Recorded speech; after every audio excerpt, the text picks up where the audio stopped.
Hey guys, welcome back to Dad's Foxbody Garage. I wanted to do a quick video and tell you about our latest adventures here on the channel. As you may remember from the last one, I mentioned that my buddy Kevin was going to be coming over and we were going to mess with the car, maybe take it out for a spin and solve all the world's problems and all that stuff. So he came over actually pretty early this morning, like 10 something, and spent most of the day here. We so I don't know what we were doing. We were just talking tools and whatever, and looked like it was gonna rain, so we decided to take Calypso out and said, let's take it out for a rip. And of course we got 3 blocks from the house and torrential downpour and no wipers on the car, top wouldn't go up, and we're trying to turn around and get back. It was stupid.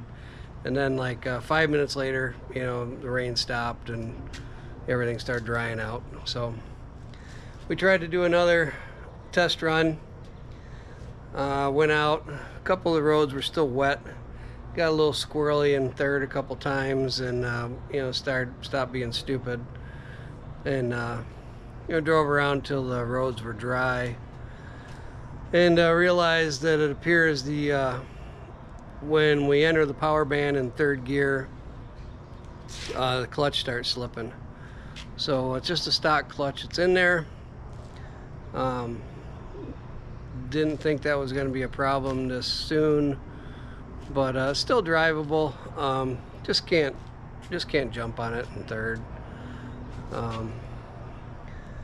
But I'll have to look into that, what kind of clutch is streetable and can hold, roughly 500 horsepower. Something, I think Kevin was talking about McLeod clutch. I think I'll look into them. But then we pulled onto side street, and Kevin was saying that he thinks my air cleaner might be restricting some of the flow, because it's a very narrow element, and we did some measuring, and it actually only has about a ½ an inch from the primary choke tower to the top of the air cleaner. So I'm thinking about maybe getting a new center section down the road that doesn't have the choke on it, because I pulled the choke off, or we pulled the choke off today anyways. I never use a choke. You don't need it in the summertime. So we pulled off on the side road and pulled the air cleaner off. We were going to see if it felt any different without the air cleaner, and of course, as luck would have it, decided to be stupid and gassed it pretty good, and throttle cable separated. So we were a mile from home with no functioning throttle cable and no tools in the car, no cell phones, because we're stupid like that, right? So as luck would have it, it was going our way today. Gentleman by the name of JD, big shout out, works over at Vanguard Auto, which has probably the most beautiful cars you've ever seen in your life. Got to be 6-figure cars in there. Anyway, he loaned us a Phillips screwdriver, and we got the throttle back together, and he also showed us around, and we talked for a little bit. Awesome guy, awesome place. Thanks again. So we weren't stranded anyways. Drove home and remedied the situation. I'll show you here what we ended up doing. So we have like a, I think it's called what I have is a Heim joint set up. I'll try to get a closer look here. So it's a real nice setup here with this joint, but then the cable connects to it here. And the way I had it, the cable just goes in here, and then the screw tightens down on the cable. So when I nailed it, it ripped this right out of the screw here. So what we've done now is we passed the cable through and out the other side and actually put an extra lock that's off of Dad's 1950 era vintage Schwinn bike. So kind of like a brake cable clamp. It's a brake cable clamp. So I don't think there's any way that thing's coming out now. It was a good fix. And while we were messing with the carb, we checked the bowl levels. The back one was just a touch high, and also pulled off the vacuum secondary, canister in the side. Pulled all the choke stuff off that was on there, but double checked the seal. The whole thing was actually a little bit loose, so just tweaked the carb a little bit. But yeah, it's running great, guys. It really is. We did have a little bit of a, not really a miss, kind of like a burble, just a couple times when we were out. I don't know, maybe it's, I checked the spark plug wires and all that, and they're all on. And like I said, it's not a miss. It was just something wasn't really happy. I don't know what that was all about, but well, that's part of driving. Could have been that bowl was a little high, but we didn't have any of that last time I was driving, so I don't know. Maybe it's the gas too, because I did just put gas in it before we brought it back in. But anyway, it was a really fun day.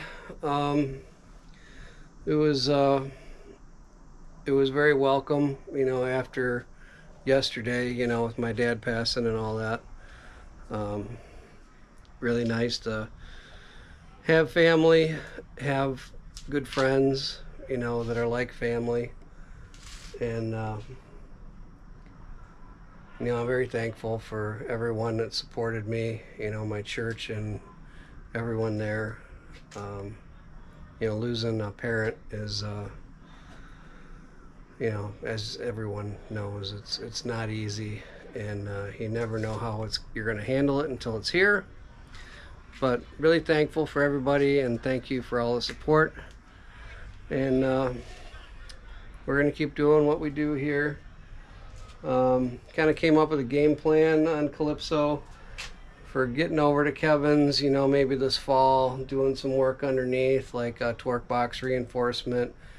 Already have the subframe connectors. We were kind of, trial fitting that stuff today. And I want to do something with the front end for stiffening. Like I want to get like lower control arm bushings. And if anyone out there has a set of stock springs they're not using for a V8, I believe these are 4-cylinder springs that are still in this car. I didn't change them when I put it together. You'll see here, it just sits too low. There's only about 2 inches of travel before the strut is going to bottom out, and it makes bump steer a nightmare, because when you get on it, they fully extend, and you get off it, and you're all over the place. Eventually I want to get those 90-10 struts so the front end stays up more when you're kind of getting on it. But for right now, I think just a set of stock springs in the front, and with that and the control arm bushings, I think will make driving a little bit nicer. It does drive pretty nice down the road. Just when you get on it and get off of it. Getting on it stays straight, but when you get off it, it's kind of like a shit show. But I did, one thing I also did was I checked the torque on the heads. They say to do some heat cycles and check it. We were all good. Rockers, check those. They look good. I guess that noise that it makes is just normal. It's not even like a tapping noise. It just sounds like a sewing machine. I do have the catch can on there, so that turned out well. And yeah, guys, I can just drive it now. It is what it is. I will look into a clutch so we can when we get it up on the lift, we can put the new clutch in, and do all the work underside. But for now, I'm going to drive it as is. I'm just not going to hammer it in third gear. But that's it for now. Please like and subscribe. And, I appreciate all the comments all the time about, anything, this car or this car, or, just to say hi, That's why I like doing this stuff, is for the people and getting to know people, and, sharing your common interests. And anyone, please like and subscribe. And if anyone wants some merch, please reach out. I do have t-shirts, and be happy to ship them to you or pick them up locally in Detroit, Metro Detroit area. And that's it. And thanks again, guys, for all your support.